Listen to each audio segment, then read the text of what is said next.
بسم اللہ الرحمن الرحیم الحمد للہ وکفی وسلام علی عبادہ الذین اصطفى اما بعد وعن ابی ہریرہ رضی اللہ تعالی عنہ قال قال رسول اللہ صلی اللہ علیہ وسلم لیس شیء اکرم علی اللہ من الدعاء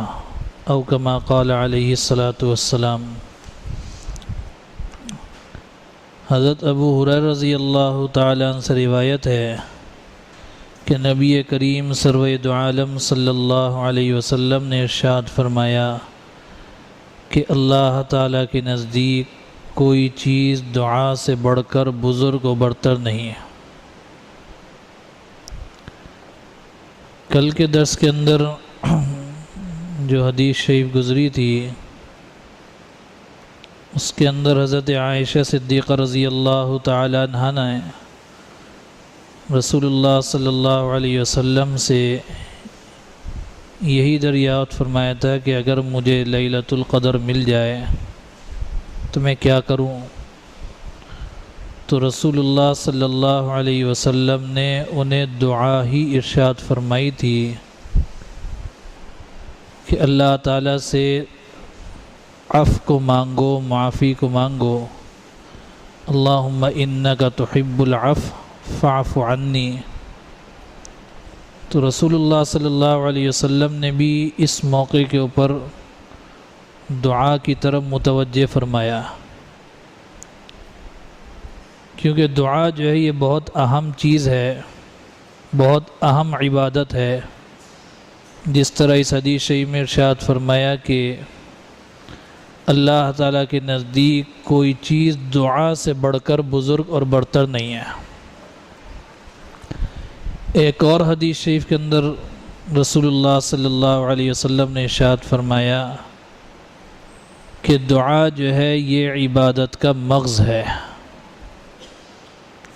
کہ جس طرح ایک انسان ہے اس کے ہاتھ پیر بھی سلامت ہیں، اس کی آنکھیں بھی سلامت ہیں، اس کے کان بھی ماشاءاللہ سلامت ہیں، اچھا سنتا ہے، اچھا بولتا ہے، اچھا اس کو نظر آتا ہے، ہاتھوں میں طاقت بھی خوب ہے، سب کچھ ہے، لیکن دماغ نہیں ہے۔ دماغ نہیں ہے تو اس کو کوئی بھی اپنے گھر میں رکھنے کو تیار نہیں ہوتا۔ اس کے سگے رشتہ دار بھی اس کو پاگل خانے میں جمع کرا دیتے ہیں، اس کو پاگل خانے میں داخل کرا دیتے ہیں، حالانکہ سب کچھ صحیح ہے، پورا جسم صحیح ہے، نظر آنا بالکل اس کو صحیح ہے، سارا جسم خوبصورت بھی ہے، لیکن کیونکہ دماغ نہیں ہے تو اس کی وجہ سے اس کو پاگل خانے میں جمع کراتے ہیں، داخل کراتے ہیں کہ یہ جو ہے کسی بھی چیز کو نقصان پہنچائے گا، یہ سمجھ نہیں سکے گا۔ لیکن اگر کسی کے پاس دماغ موجود ہے، خدا نخواستہ ایک ہاتھ نہیں ہے تو بھی کام کر رہا ہوتا ہے، دونوں ہاتھ نہیں ہیں تو بھی معاشرے کے اندر اپنا مقام بنا لیا کرتے ہیں، دماغ موجود ہے، پیر موجود نہیں ہے تو بھی اپنا مقام اس میں بنا لیا کرتے معاشرے کے اندر۔ ہمارے قریب کے زمانے میں حضرت مولانا اسلم شیخ پوری صاحب رحمۃ اللہ علیہ، یہ بڑے مفسر قرآن گزرے، آپ میں سے بہت سو نے دیکھا بھی ہوگا، 2012 کے اندر ان کی شہادت ہوئی، یہاں پر بھی تشریف لائے تھے الحمدللہ ہمارے یہاں اس مسجد میں بھی، اور یہیں سخی حسن کے پاس ان کا درس ہوتا تھا۔ تو دونوں پیروں کے اندر ان کے پولیو تھا، 3 سال کی عمر سے ان کی پیروں کے اندر پولیو تھا، لیکن اس کے باوجود انہوں نے اپنی معذوری کو اپنے کام میں، اپنے علم میں، اپنے عمل میں آڑے نہیں آنے دیا۔ اللہ نے دماغ کی دولت نصیب فرما رکھی تھی، نعمت نصیب فرما رکھی تھی، اس معذوری کے باوجود بھی دنیا بھر کے اندر اللہ کے پیغام کو پھیلا دیا، پہنچا دیا۔ ایسے ہی کتنے حفاظ ہوتے ہیں جو کہ نابینا ہوتے ہیں، اور نابینا بھی مادر ذات نابینا ہوتے ہیں، پیدائشی نابینا ہوتے ہیں، نظر نہیں آتا، لیکن کیونکہ اللہ نے دماغ دے رکھا ہے تو وہ آنکھیں نہ ہونے کے باوجود بھی قرآن کریم کو حفظ کر لیتے ہیں، یاد کر لیتے ہیں، اور بہت اچھا قرآن کریم پڑھ رہے ہوتے ہیں۔ تو اس لیے رسول اللہ صلی اللہ علیہ وسلم نے دعا کو عبادت کا مغز قرار دیا کہ جب تک مغز دماغ نہیں ہوگا تو وہ عبادت بھی ادھوری ہے، کیونکہ اللہ تعالیٰ نے اپنے بندے کو جو عبادت کا حکم فرمایا ہے، اپنے آگے سرب سجود ہونے کا حکم فرمایا ہے، وہ اپنی عاجزی دکھانے کے لیے، اپنی بندگی کا اظہار کرنے کے لیے، اور یہ بندگی کا اظہار اور عاجزی کا اظہار یہ دعا کے بغیر مکمل نہیں ہوتا۔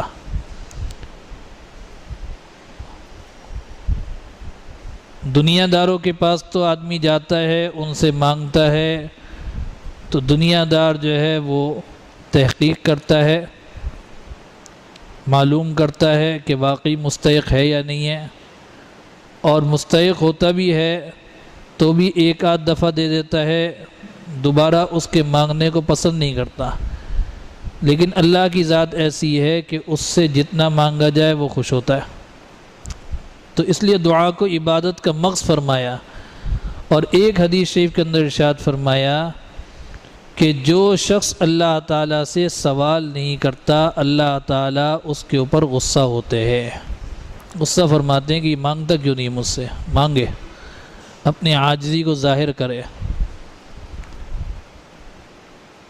تو اس لیے اللہ تعالیٰ سے مانگنا چاہیے اور خوب مانگنا چاہیے۔ بندے کا کام اپنے پروردگار سے مانگنا ہے، مانگتا ہی رہے۔ ایک حدیث شریف میں کہ سرور دو عالم صلی اللہ علیہ وسلم نے ارشاد فرمایا کہ بلا شبہ جو مصیبت نازل ہو گئی، دعا اس کے دفع کرنے میں، اس کے دور کرنے میں نفع دیتی ہے، اور جو مصیبت نازل ہوئی ہے اس کے لیے بھی نفع دیتی ہے، یعنی آئی ہوئی مصیبت دعا کی وجہ سے ٹل جاتی ہے۔ لہٰذا اللہ کے بندو تم دعا کو لازم پکڑو کہ اللہ سے مانگو، خوب مانگو۔ یہ راتیں بھی اسی چیز کی ہیں، اللہ سے مانگنے کی ہیں۔ اللہ سے ہر چیز کو مانگیں، حتیٰ کہ حدیث شریف میں آتا ہے کہ جوتے کا تسمہ بھی اللہ سے مانگو۔ یہ نہیں ہے کہ صرف آخرت کو مانگو، جنت کو مانگو، آخرت کی نعمتوں کو مانگو، بلکہ دنیا کی نعمتوں کو یہ اللہ سے مانگو۔ یہ اللہ نے جو دنیا کے اندر نعمتیں دے رکھی ہیں، ان کو بھی اللہ سے مانگو کہ اللہ یہ نعمتیں بھی ہمیں دے جو نعمتیں دے رکھی ہیں، ان نعمتوں پر اللہ کا شکر ادا کرو، اور اللہ سے یہ مانگو کہ اے اللہ ان نعمتوں کو برقرار رکھیے جب تک سانس میں سانس موجود ہے۔ حدیث شریف کے اندر آتا ہے رسول اللہ صلی اللہ علیہ وسلم نے دعا فرمائی، اللہم اجعل اوسع رزقی کا علی عند کبر سن عمری وانقطاع عمری، کہ اے اللہ یہ جو رزق ہے، اللہم اجعل اوسع رزقی کا، آپ میرے رزق کو وسیع فرما دیجئے جیسے جیسے میری عمر بڑھتی چلی جائے، وانقطاع عمری، حتیٰ کہ عمر ختم ہو جائے اس وقت تک میرے رزق کو بڑھا دیجئے۔ یہ اللہ سے مانگا جا رہا ہے آخر عمر تک رزق کو، کہ جیسے جیسے عمر بڑھتی جائے۔ ظاہر سی بات ہے، آدمی جوانی کی حالت میں ہے تو طاقت ہے، کما سکتا ہے، اپنے زور بازو پر تھوڑا سا اس کو گھمنڈ ہوتا ہے، بھروسہ ہوتا ہے کہ جی میں کما لوں گا، کچھ کر لوں گا، لیکن عمر بڑھتی چلی جاتی ہے، ہاتھ پیر جو ہے وہ ان کی طاقت کم ہونا شروع ہو جاتی ہے، ہمت کم ہونا شروع ہو جاتی ہے، تو دوسروں کا محتاج ہونا شروع ہو جاتا ہے۔ اس وقت اس کو پریشانی ہوتی ہے کہ رزق کا بندوبست کیسے کروں، تو اس لیے رسول اللہ صلی اللہ علیہ وسلم نے اس وقت تک کے لیے بھی دعا فرمائی ہے۔ تو یہ راتیں جو ہے، ان راتوں کے اندر اللہ تعالیٰ سے مانگنا چاہیے، خوب مانگنا چاہیے، بلکہ مانگنے کا ذوق بنانا چاہیے، اور اس کے لیے جیسے آگے انشاءاللہ اگلی حدیثوں میں آئے گا کہ یہ ضروری نہیں ہے کہ آدمی بیٹھ کر اللہ تعالیٰ سے پوری توجہ کے ساتھ ادب کے ساتھ مسجد میں آ کے بیٹھ کے دعا مانگے، یہ بھی ادب ہے اور اس کے ساتھ ادب کے ساتھ مانگنا چاہیے، لیکن اصل چیز یہ کہ آدمی چلتے پھرتے اٹھتے بیٹھتے جس وقت اس کو ضرورت محسوس ہو اللہ سے مانگ لے، کیونکہ اللہ تعالیٰ تو ہر جگہ ہے، ہر موقع پر موجود ہے، اور جب ضرورت آدمی کو پڑتی ہے اس وقت کے اندر جس دل سے دعا نکلتی ہے وہ اصل چیز ہے۔ الفاظ کی ادائیگی، جو رسول اللہ صلی اللہ علیہ وسلم نے دعائیں مانگی، جو قرآن کریم کے اندر دعائیں مذکور ہیں، ان کا اپنا نور، اپنا لطف ہے، ان کا اپنا مزہ ہے، ان کی اپنی برکات ہے، ان کی اپنی قبولیت ہے، ان کی وجہ سے دعائیں قبول ہوتی ہیں، وہ ضرور یاد ہونی چاہیے۔ لیکن اس کے ساتھ ساتھ جس وقت کے اندر آدمی کی کیفیت بنی ہوئی ہو، دعا مانگنے کا دل چاہ رہا ہو، تو پھر انتظار نہ کرے، پھر جگہ نہ دیکھے، بلکہ اللہ سے اسی وقت میں مانگ لے، تو وہ اللہ کے ہاں بڑی دعا قبولیت کا وقت ہو جاتا ہے۔ اللہ تعالی ہمیں اس پر عمل کی توفیق نصیب فرما دے، اور یہ قیمتی راتیں ہیں دعائیں مانگنے کے لیے، ہر چیز کو اللہ سے مانگ لیں، ہر چیز کو مانگ لیں، اپنے لیے بھی، اپنی اولاد کے لیے بھی، اپنے گھر والوں کے لیے بھی، اپنے عزیز و قارب کے لیے بھی، امت مسلمہ کے لیے بھی، اس ملک کے لیے بھی، پوری امت مسلمہ کے لیے بھی، کہ سب کے لیے دعائیں خوب مانگیں کہ ان کا حق ہے، اور اللہ سے یہ بھی مانگا جائے کہ اے اللہ جس کا حق ہمیں معلوم ہے اس کے حق میں بھی ہماری دعائیں قبول فرما لیجئے، اور کتنے ہی ایسے لوگ ہوں گے جن کا ہم پر احسان ہوگا، جن کے لیے دعا کرنا حق ہوگا لیکن ہمارے ذہن میں نہیں ہوگا، ہم بھول گئے ہوں گے، ہمیں معلوم نہیں ہوگا، تو آپ ان کے حق میں بھی ہماری دعاؤں کو قبول فرما لیجئے۔ اللہ تعالی ہم سب کو عمل کی توفیق نصیب فرما دیں۔ سبحانک اللہم بحمدک نشہد ان لا الہ الا انت نستغفرک ونتوب الیک۔ الحمد للہ رب العالمین والعاقبۃ للمتقین والصلاة والسلام علی سید المرسلین وعلی آلہ واصحابہ اجمعین۔ ربنا آتنا فی الدنیا حسنۃ وفی الآخرۃ حسنۃ وقنا عذاب النار۔ ربنا لا تزغ قلوبنا بعد اذ ہدیتنا وہب لنا من لدنک رحمۃ انک انت الوہاب۔ اے اللہ محض اپنے فضل و کرم سے یا اللہ ہم سب کو دعا مانگنے کی یا اللہ توفیق نصیب فرما دیجئے، خوب دعائیں مانگنے کی توفیق نصیب فرما دیجئے۔ اے اللہ ہم سب کو یا اللہ اپنے شکر گزار بندوں میں شامل فرما لیجئے، شکر کی عادت نصیب فرما دیجئے۔ اے اللہ اپنے فضل و کرم سے یا اللہ ہم سب کو یا اللہ اس رمضان المبارک کی برکت سے، اس آخری عشرے کی برکت سے، ان طاق راتوں کی برکت سے، اے اللہ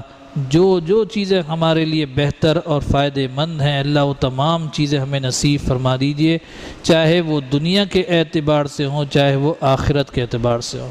اے اللہ اپنے فضل و کرم سے یا اللہ ہم سب کو راحت اور سکون نصیب فرما دیجئے، اطمینان اور سکون نصیب فرما دیجئے، ہمارے گھروں کے اندر خیر و برکت عطا فرما دیجئے۔ اے اللہ اپنے فضل و کرم سے ہمارے دلوں میں ایک دوسرے کی محبت نصیب فرما دیجئے۔ اے اللہ اپنے فضل و کرم سے ہمارے دلوں میں ایک دوسرے کی محبت نصیب فرما دیجئے، کدورتوں کو نکال دیجئے، بغض کو نکال دیجئے، حسد کینے کو نکال دیجئے۔ اے اللہ محبتوں کو بھر دیجئے، اے اللہ آپس میں محبت و الفت نصیب فرما دیجئے۔ اے اللہ ہم سب کو اپنے دین کی خدمت کے لیے قبول فرما لیجئے، دین پر چلنا آسان فرما دیجئے، دین کی سمجھ ہم سب کو نصیب فرما دیجئے،